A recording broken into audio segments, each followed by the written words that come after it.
Welcome. I'm Dominique. I'm Jackson. I'm Dante. And I'm April. And we are Totally Naked. Thank you for joining us on our first episode. We understand that this is the New Year's season, and with every New Year's season comes resolutions. But we kind of feel like you can't have a successful resolution without, at first, doing a little bit of a self-reflection Self-analysis. Yeah, like digging deep and seeing, like, is there something I need to change about me? Right. And why do we believe this? I mean, well, the Word of God tells us to forget the former things, right? That we need to reevaluate our mind. That when we are saved, we become new creatures. Right. Yeah, our spirits are new, but their mind, Right. their body, all of that ain't nowhere near saved. All the time. You know, I think that's like one of the main things, and as Christians, that we need to be able to like hone in on is being able to say, you know what, I'm saved, but why do I feel the same? Why do I still crave wanting to go over to his house and I know I'm not married? Right. Or then you gotta, rely on his strength to know that he's stronger than your emotions or how you might be feeling at that present time. I agree. And not only with relationships, guys, but there's a whole lot of things. Right. Should I cuss her out because she really tried me? Right. Okay, no, seriously. Okay, because that's right, for real.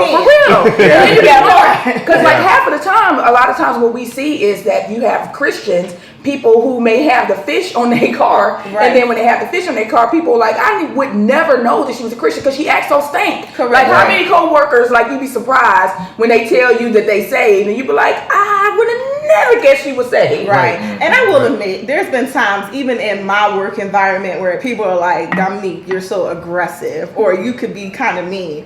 And I'm like, no, I'm not. But you also have to remember that other people's perceptions are their reality, right?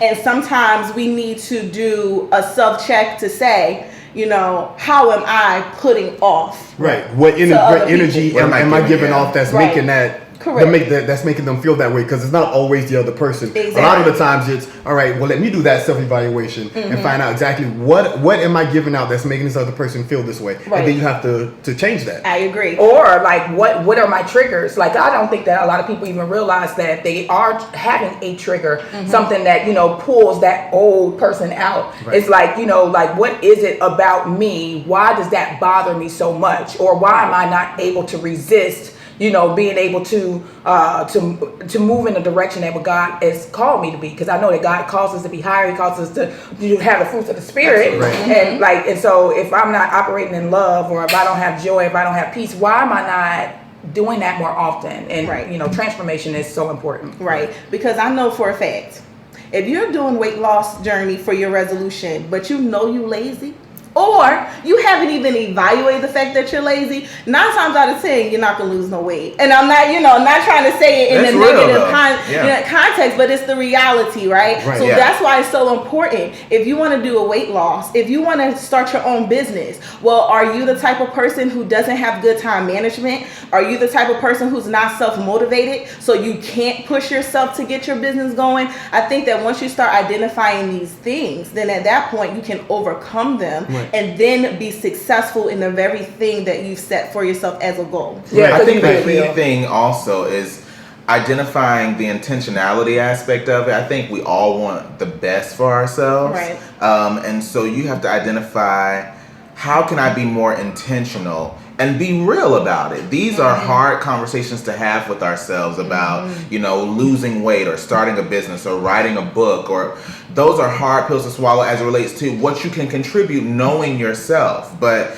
if you feel the desire that God is leading you in that area, I think it does require you to be a little bit more intentional. And that does start off with that self-assessment. Right. Yeah. And then above that, there has to be some action behind it. It's Absolutely. a great thing to say, I want to do this, or I love this. And I know a lot of people who they want to start, they want to do this, they have these thoughts, but there's no actual action behind it. What books are you reading? Who are you reaching out to that's in that field? Exactly, because everybody needs a coach. Yes. Everybody needs a mentor. Absolutely. Even the people at the top of their game still have coaches because they still want to get better, or they want to do things the correct way. I agree, because I'm sure that Jay-Z got somebody he's talking to. Everybody, every athlete, like think about Tiger Woods or anybody that's at the top of the game. Serena Williams, they still have coaches. I mean, you have to get coached.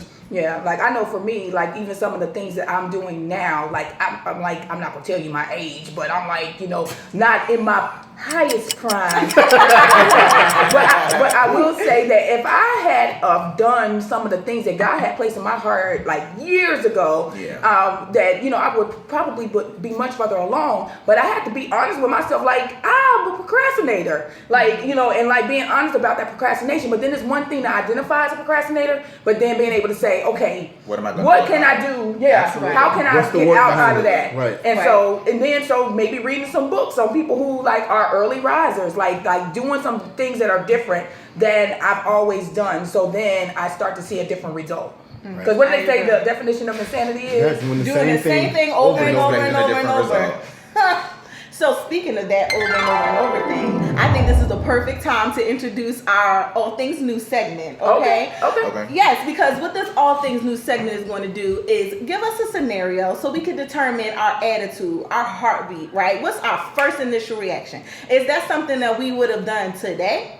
Is that something we would have did in the past, but we have grown from that? Or is that something that we aspire to, right? That's right. I think that is key to figuring out if we're doing this insanity cycle, okay? Get out all right, of that. So we have our handy dandy magical bucket here. What's in the bucket? I'm going to pick a scenario. Yes, I'm going to pick a scenario. We'll read it and take it from there. All right. All right. You are out eating lunch with a good but overweight friend. Oh no. I know. You observe them order a fried fish and shrimp platter with a substitution of extra fries instead of the vegetables. You comment. That's so fatty. Now you know. Now this is the comment. Now you know you ain't got no. Oh wait, I read that wrong. Now you know you ain't gonna lose no weight eating all of those carbs. Okay, so basically we're trying to figure out, would you have made that comment in your present day, in the past, or in the future? April, old you? Old me. Okay. Old me. They lying on this show. No, can I say why though?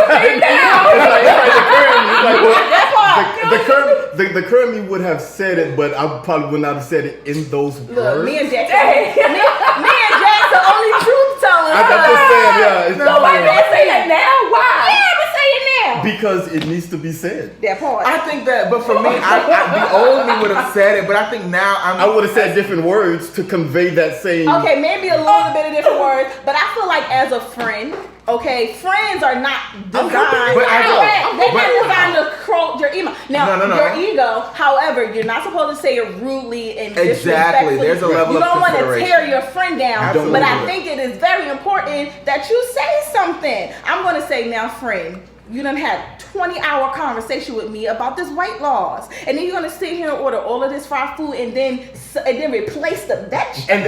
And then expect me not to say anything about it. Me as a friend, I'm trying to draw you in. Hey, exactly. Hey, now we've talked about this. I know. Yeah. We've had conversation after conversation about this. You're right. So what you're not going to do is eat this. I know. Okay, so I think that. Okay, so I think it was the reason. It was the way that was presented. Correct. I think that for me, the old me, and I could be very blunt, like especially with people I love and I care about. So the old me in the past, without no filter, just like going in, like girl, So, but I think that when you put it in those terms where you guys are like kind of like easing it in, like soften the blow, or like, look, we've talked about this. I think it's just all in the way you deliver it. It's all about the intent, I think it's about intent and having a level of consideration. Correct. And yes, I'm gonna be direct with you about listen, you need to lose. You've been talking about losing weight, but I'm also gonna be like, okay, well, you ain't been trying or been successful in your attempts, so let me come at you a different way. Correct. But see, my thing is, I'm always with this doing to others as you would have them doing to you.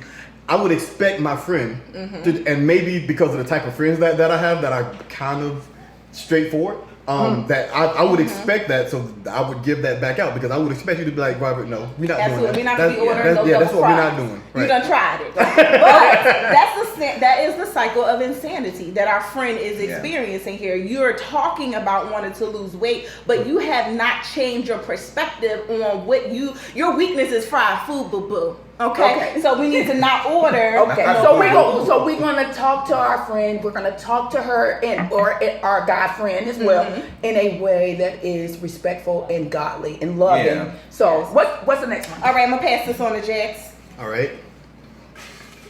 Go ahead and get a good one out of here, hopefully. All right. We randomly picked these. Someone wrote. I don't know. All right. So. Your coworker confides in you that she believes her husband is cheating and she fears that they are headed toward divorce. She believes his infidelity is her fault since she had an affair on him 2 years ago. She asks you to pray to God for her marriage because she believes he listens to you and not her.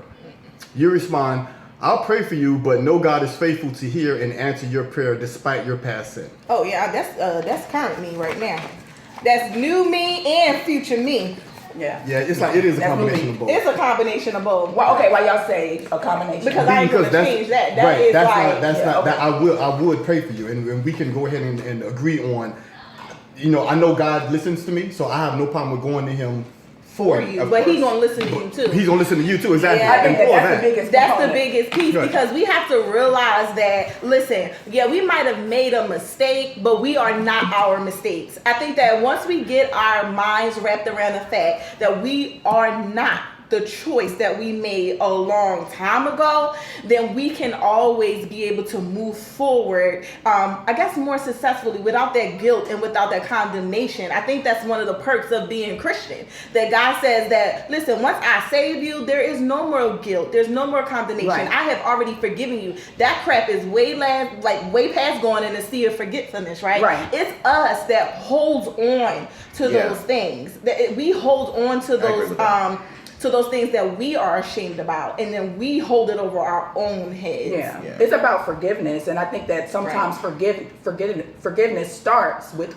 forgiving yourself, and just knowing and realizing that when we are saved, if we say that Jesus Christ is our Savior, then we have been forgiven for it all. And it's like we have no reason to condemn ourselves and hold that over ourselves anymore. And so being able to accept that, you know what, His forgiveness is real, and not gauging it off of what our parameter of what forgiveness should be for, you know what, that's unforgivable. Because some people really do have stuff that they be like, that's just unforgivable. And that's not true. Nothing about that is true. Right. Because I don't believe that nothing is unforgivable.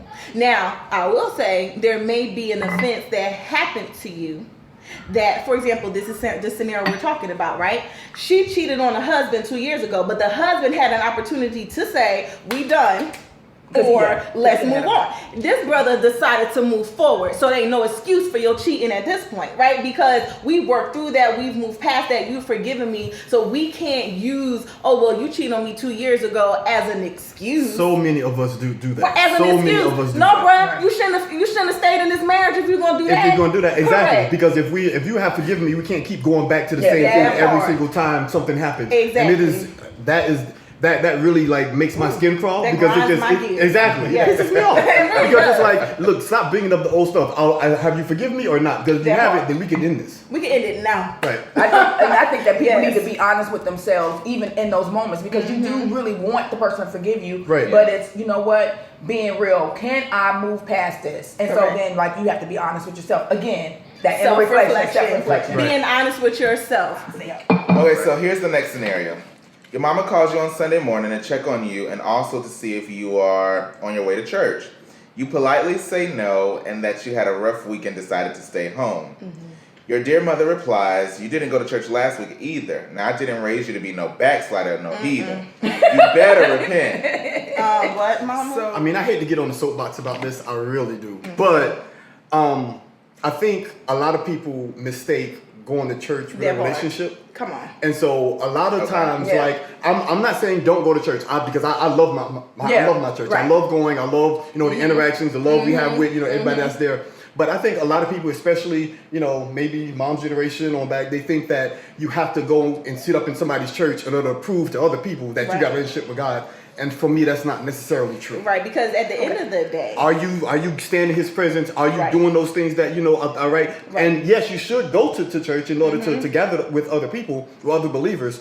But that doesn't substitute a relationship with Christ. Right. I think that we need to keep in our minds that number one, we are the church. Right. Before there was a physical building, when Christianity first hit the scene, they were in houses. Right. You know, Paul and the other apostles was going to different cities and towns, staying in people's homes, preaching the gospel, right? Now, there's nothing wrong with taking an off day. There is definitely something wrong with not staying in connection with God, okay? But Mom, don't try to tell me that I'm backslide because I don't feel like getting up. I mean, especially if I go every single Sunday. If you go to church all the time, and then you take a hiatus 1 or 2 Sundays, ain't nothing wrong with that. But I agree with that. I was only going to say because I grew up in a house where we went several times a week. I was at house. And on Sundays it was not like, we going from 8 to 9. Right. I'm going in there at 7, and I might even not be out until like 2 or it's a whole situation. That's including night service after that. And also to piggyback off what Dom said, if you understand like how it was back then, the scripture says don't forsake the assembly.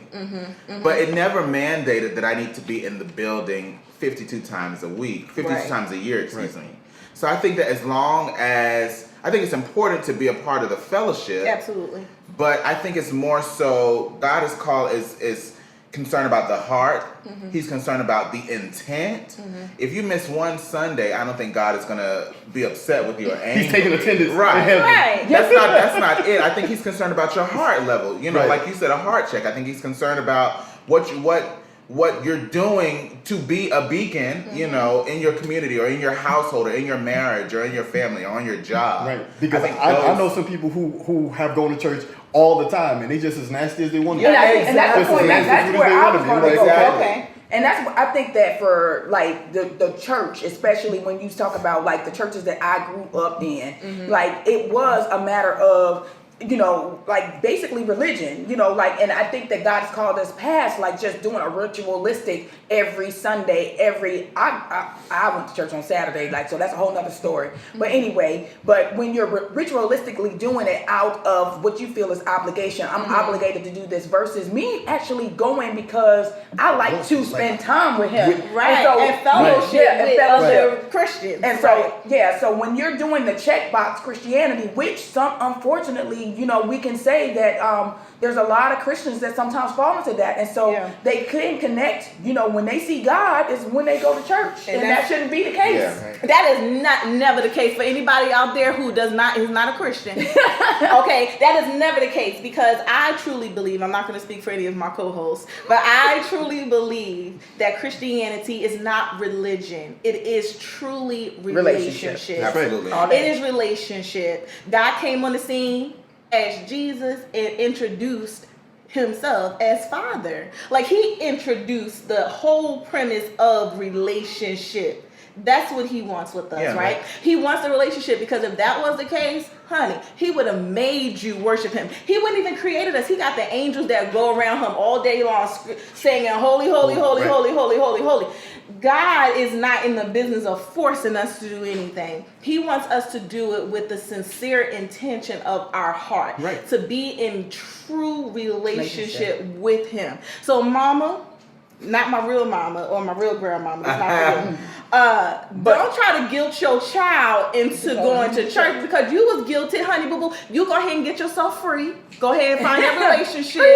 Come on. Set yourself free, mama. Because she's right. I mean, she might be stepping on toes, but she's right. It is what it is. Because listen, we're here for straight talk, no chaser. This is what Totally Naked is all about.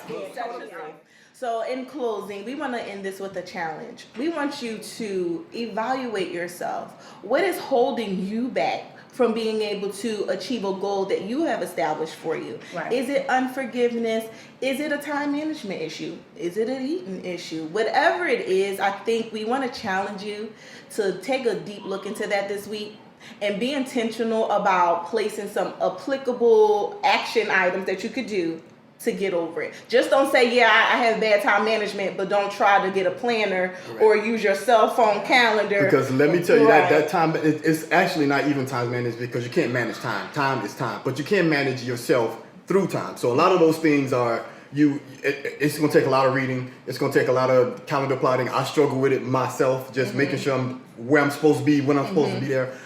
It's a whole, just when she says write down what your struggles are, write them down, and then devise a plan in order to get through them. Not just write them down and focus on the problem. You got to focus on the solution to the problem. Right, and sometimes those solutions, outside of books, but also those solutions can also come from people that you may know, people that you aspire. When you see people who are doing really well at something, don't be afraid to ask them, what is it that you do?